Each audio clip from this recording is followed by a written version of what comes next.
नमस्कार दोस्तों, आप सभी का बहुत बहुत स्वागत है। आज हम राजस्थान जीके के उन महत्वपूर्ण क्वेश्चन के बारे में डिस्कस करने वाले हैं जो आपके राजस्थान पटवारी और पुलिस का जो एग्ज़ाम आने वाला है उन दोनों की दृष्टि से बहुत ही महत्वपूर्ण क्वेश्चन होने वाले हैं।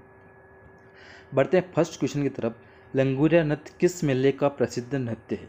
तो आपको बताना है जो लंगूरिया जो नृत्य है वो किस मेले के अंदर किया जाता है और कहाँ का जो है प्रसिद्ध नृत्य है। तो आपके पास फर्स्ट ऑप्शन है कोलायत का मेला, सेकंड ऑप्शन है पुष्कर मेला और थर्ड ऑप्शन है व्रतहरि का मेला और लास्ट ऑप्शन है केला देवी का मेला। तो आपको बताना है जो नृत्य किया जाता है वो कौन से मेले का प्रसिद्ध नृत्य है। तो आपका जो राइट आंसर होगा ऑप्शन नंबर डी, केला देवी का जो मेला लगता है करौली के अंदर, वहाँ पर यह नृत्य किया जाता है। यहाँ से आपको ध्यान रखना है कि जो केला देवी है वो करौली के जो यादव वंश है उन्हों की कुल देवी है। इनका मेला कब लगता है ये भी आपको ध्यान में रखना है। ये लगता है चैत्र शुक्ल अष्टमी को।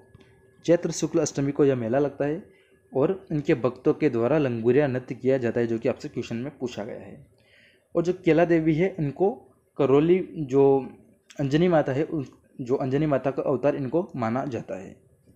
बढ़ते हैं अगले क्वेश्चन की तरफ। राजस्थान का वह दुर्ग जो परन दुर्ग की श्रेणी में आता है। तो आपको बताना है कौन सा जो दुर्ग है वो परन दुर्ग की श्रेणी में आता है। आपके पास ऑप्शन है रणथंभौर दुर्ग, चित्तौड़गढ़ दुर्ग, अचलगढ़ दुर्ग और गागरोन दुर्ग। दोस्तों आपको पता है गागरोन जो दुर्ग है वो कालीसील और आहू नदी दोनों के संगम पर बना हुआ है। तो ये तो हो गया दोस्तों आपका जो जल दुर्ग की श्रेणी के अंदर आता है गागरोन दुर्ग। चित्तौड़गढ़ दुर्ग की बात करें तो ये आपका गिरी दुर्ग की श्रेणी में आता है और रणथंभौर जो दुर्ग है वो आपका परन दुर्ग की श्रेणी में आता है। तो जो आपका राइट आंसर हो जाएगा ऑप्शन नंबर ए, रणथंभौर दुर्ग। बढ़ते हैं अगले क्वेश्चन की तरफ। निम्नलिखित को सुमेलित कीजिए। आपको एक तरफ खनिज दे रखा है और एक तरफ आपको खनन क्षेत्र दे रखा है। तो आपको सुमेलित करना है कि जो कौन सा खनिज है उसका खनन क्षेत्र कौन सा है। तो फर्स्ट है सीसा एवं जस्ता। तो सीसा एवं जस्ता का जो खनन क्षेत्र है वो है आपका ऑप्शन नंबर सी, गुड़ा किशोरी। और गुड़ा किशोरी जो है आपका अलवर के अंदर स्थित है, अलवर के अंदर।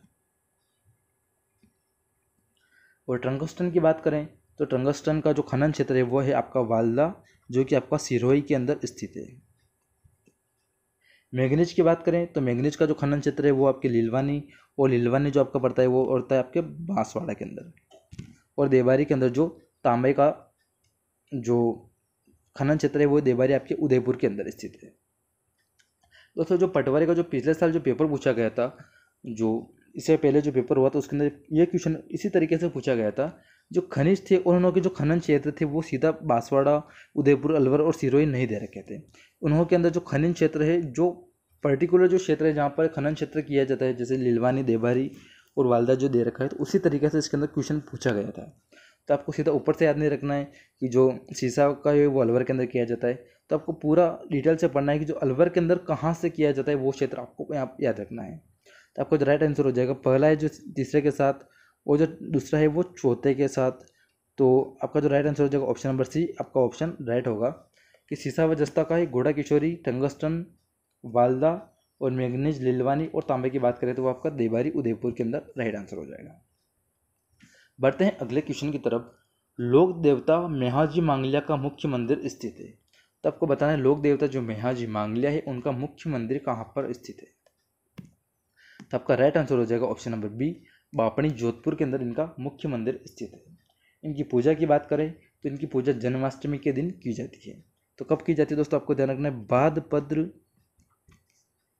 कृष्ण पक्ष में आती है जन्माष्टमी, कृष्ण अष्टमी। और राधाष्टमी जो आती है वो शुक्ल पक्ष के अंदर आती है, आपको ध्यान में रखना है। और कृष्ण पक्ष के अंदर जन्माष्टमी आती है, तो जन्माष्टमी के दिन ही इनकी पूजा की जाती है। इनका घोड़ा आपको याद रखना है, वो है उसका नाम है किरण काबरा। इनके बोपे की वंश वृद्धि नहीं होती है। एग्जाम में बहुत बार पूछा जा चुका है कि मेहाजी मांगलिया कौन से लोक देवता है जिनके बोपे की वंश वृद्धि नहीं होती है। तो आपको ध्यान रखना है जो मेहाजी मांगलिया है उनके बोपे की वंश वृद्धि नहीं होती है। बढ़ते हैं अगले क्वेश्चन की तरफ। राजस्थानी भाषा में पातल और पीतल की रचना किसने की। तो राजस्थानी भाषा के अंदर जो रचना है पातल व पीतल, उसकी जो रचना की गई है वो की गई है कन्हैयालाल सेठिया के द्वारा। आपका ऑप्शन नंबर सी राइट होगा। बढ़ते हैं अगले क्वेश्चन की तरफ। राजस्व बोर्ड का मुख्यालय कहाँ है। बहुत इजी क्वेश्चन है दोस्तों। राजस्व बोर्ड का जो मुख्यालय है वो आपका अजमेर के अंदर स्थित है। तो आपका राइट आंसर हो जाएगा ऑप्शन नंबर सी, अजमेर। अगला क्वेश्चन है, किस बोली को भीलों की बोली कहा जाता है? तो आपको बताना है कौन सी जो बोली है वो भीलों के बाहुल्य क्षेत्र में बोली जाती है या फिर उसको भीलों की बोली कहा जाता है। तो आपका जो राइट आंसर होगा ऑप्शन नंबर बी, वागड़ी बोली को भीलों की बोली कहा जाता है, जो कि भीलों के बाहुल्य क्षेत्र में बोली जाती है। बढ़ते हैं अगले क्वेश्चन की तरफ। राजस्थान की प्रथम महिला विधायक थी। तो आपको बताना है राजस्थान की जो प्रथम महिला विधायक थी वो कौन थी। तो आपका राइट आंसर होगा option number B, Shrimati Yashoda Devi Rajasthan की प्रथम महिला विधायक थी और बांसवाड़ा विधानसभा की सीट पर इन्होंने अपनी जीत दर्ज की थी। ये भी आपको ध्यान रखना है कि बांसवाड़ा जो विधानसभा जो सीट है वहाँ से इन्होंने अपनी जीत दर्ज की थी। श्रीमती प्रतिभा पाटिल की बात करें तो ये राजस्थान की प्रथम महिला राज्यपाल और राष्ट्रपति, पहली महिला राज्यपाल जो है वो श्रीमती प्रतिभा पाटिल रही है और पहली महिला राष्ट्रपति वो भी श्रीमती प्रतिभा पाटिल रही है। बढ़ते हैं अगले क्वेश्चन की तरफ। छोटा रामदेवरा किस राज्य में स्थित है? तो बात करें छोटा रामदेवरा किस राज्य में स्थित है, तो आपका राइट आंसर होगा ऑप्शन नंबर डी, गुजरात के अंदर स्थित है। और रामदेव जी का जो मुख्य मंदिर जो बना हुआ है, मुख्य मंदिर वो आपका बना हुआ है रूनीचा में। और रूनीचा आपके कहाँ पड़ता है दोस्तों? जैसलमेर के अंदर। तो जैसलमेर के अंदर रूनीचा जो गांव है वहाँ पर इनका मुख्य मंदिर बना हुआ है और वहाँ पर इनका समाधि स्थल बना हुआ है। और महत्वपूर्ण आपको ध्यान रखना दोस्तों, जो रामदेव जी है इनके पगले पूजे जाते हैं। इनका मेला एग्जाम में बहुत बार रिपीट हो चुका है, हर एग्जाम में इनका जो मेला है बहुत बार पूछा जा चुका है, चाहे वो पटवारी का एग्जाम हो, पुलिस का हो, एलडीसी का हो। तो आपको ध्यान रखना है रामदेव जी का जो मेला है वो भाद्रपद शुक्ल द्वितीया को इनका मेला लगता है। और इस दिन ये तिथि है भाद्रपद शुक्ल द्वितीया, इसको बाबेरी बीच के नाम से भी जाना जाता है। उनके जो मेले का जो मुख्य आकर्षण है वो है 13 ताली नृत्य। तो एग्जाम में ये क्वेश्चन पूछा गया था कि 13 ताली नृत्य किसके द्वारा किया जाता है। तो जो नृत्य है वो कांबड़िया जाति की जो महिला है उनके द्वारा किया जाता है। कब किया जाता है? तो ये इनका जो मेला है भाद्रपद शुक्ल द्वितीया को किया जाता है रामदेव जी का मेले के अंदर। तो ध्यान रखना है दोस्तों, जो ये मेला है कांबड़िया जाति की महिलाओं के द्वारा 13 ताली नृत्य यहाँ पर किया जाता है मेले के अंदर। बढ़ते हैं अगले क्वेश्चन की तरफ। राजस्थान साहित्य की एक प्रारंभिक रचना हंसावली रचित है। तो आपको बताना है कि जो राजस्थान साहित्य की प्रारंभिक जो रचना है हंसावली वो किसके द्वारा रचित है। तो जो प्रसिद्ध सूफी कवि है असाइद, उन्होंने की रचना है यह, जो कि आपको ध्यान में रखना है। बढ़ते हैं अगले क्वेश्चन की तरफ। सिलीसेट झील में शीला रानी के महल का निर्माण किसने करवाया था? तो आपको पहले ये पता होना चाहिए दोस्तों, सिलीसेट जो झील है वो कहाँ पर स्थित है। तो अलवर के अंदर ये झील स्थित है, सिलीसेट झील। और यहाँ के जो महाराजा है विनय सिंह, उन्होंने अपनी रानी के लिए यहाँ पर शाही महल बनवाया था, जो कि आपको ध्यान में रखना है। बढ़ते हैं अगले क्वेश्चन की तरफ। राजस्थान में प्रसिद्ध हवा महल में कुल कितनी खिड़कियाँ हैं जिन्हें झरोखा कहा जाता है? हवा महल की बात करें दोस्तों सबसे पहले तो ये आपके कहाँ पर स्थित है? आपके जयपुर के अंदर स्थित है हवा महल, जयपुर के अंदर स्थित है। इसका जो निर्माण करवाया था वो करवाया था सवाई प्रताप सिंह के द्वारा, तो आपको ध्यान रखना है। और हवा महल की जो एक बात करें तो ये राज मुकुट की तरह दिखता है हवा महल। और इसके वास्तुकार भी आपको ध्यान में रखना है लालचंद उस्ता, जो कि इसके वास्तुकार है। और इसकी जो खूबसूरत जो इसके अंदर चीज़ है वो इसकी जालीदार खिड़कियाँ जिन्हें झरोखा कहा जाता है, जो कि आपसे क्वेश्चन के अंदर पूछा गया कि कुल कितनी खिड़कियाँ हैं। तो आपको ध्यान रखना है ऑप्शन नंबर सी 953 यहाँ पर टोटल जो खिड़कियाँ हैं जिन्हें झरोखा कहा जाता है। और आपको ध्यान में रखना है 5 मंजिला जो बना हुआ है हवा महल, मुकुट की तरह बना हुआ है 5 मंजिला। तो आपको ध्यान में रखना है 953 जो है यहाँ पर टोटल खिड़कियाँ हैं। बढ़ते हैं अगले क्वेश्चन की तरफ। राजस्थान का कौन सा शहर कोठारी नदी के किनारे बसा हुआ है? तो आपको बताना है कौन सा जो शहर है वो कोठारी नदी के किनारे पर बसा हुआ है। भीलवाड़ा, झालावाड़, कोटा या फिर बूंदी। तो आपका राइट आंसर होगा ऑप्शन नंबर ए भीलवाड़ा, आपकी कोठारी नदी के ऊपर बसा हुआ है। अगर कोठारी नदी के उद्गम स्थल की बात करें तो राजसमंद है वहाँ पर दिवेर की पहाड़ियों से इसका उद्गम स्थल होता है। और फिर राजसमंद से जाती है आपके चित्तौड़गढ़ से भीलवाड़ा, और भीलवाड़ा में जो यह बनास नदी के अंदर मिल जाती है। और दोस्तों महत्वपूर्ण आपको यहाँ से ध्यान रखना, जो कोठारी नदी है इसके ऊपर मेजा बांध बना हुआ है।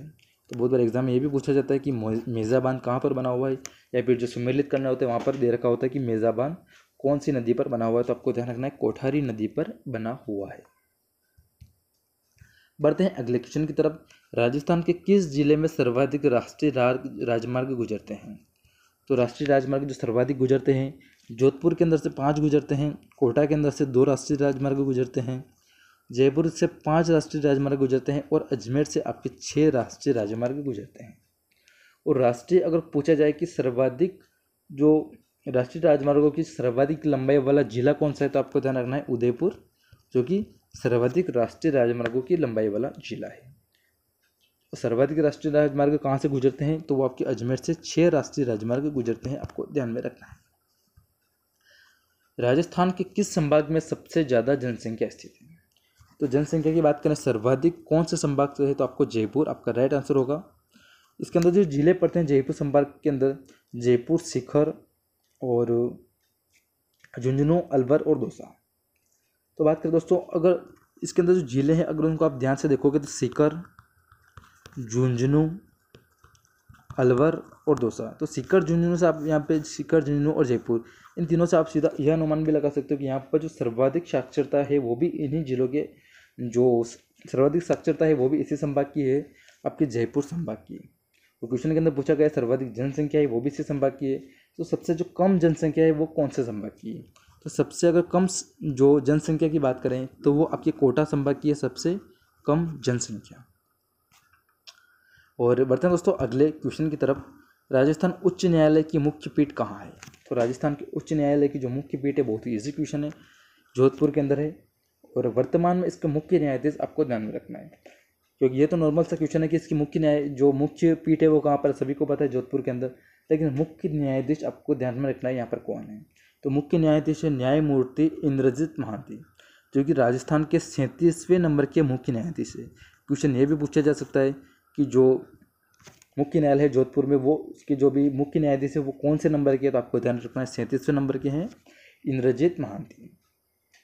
आज का लास्ट क्वेश्चन है दोस्तों, राजस्थान का सबसे लंबा बांध कौन सा है? तो राजस्थान का नहीं, सॉरी, भारत का बात करें तो भारत की सबसे लंबा बांध कौन सा है? इंदिरा गांधी बांध, हीराकुंड बांध, या फिर भाखड़ा बांध, या फिर नागार्जुन सागर बांध। तो भारत का जो सबसे लंबा जो बांध है वो है आपका ऑप्शन नंबर बी, हीराकुंड बांध। भारत का सबसे लंबा बांध है जो कि उड़ीसा में महानदी पर बना हुआ है। और आपको ध्यान रखना है उड़ीसा के अंदर यह सबलपुर जिले के अंदर महानदी पर बना हुआ है। इसकी लंबाई की बात करें हीराकुंड बांध की तो लगभग 26 किलोमीटर लंबा है। तो ये था दोस्तों आज के महत्वपूर्ण प्रश्न उत्तर का संग्रह। धन्यवाद। जय हिंद, जय भारत।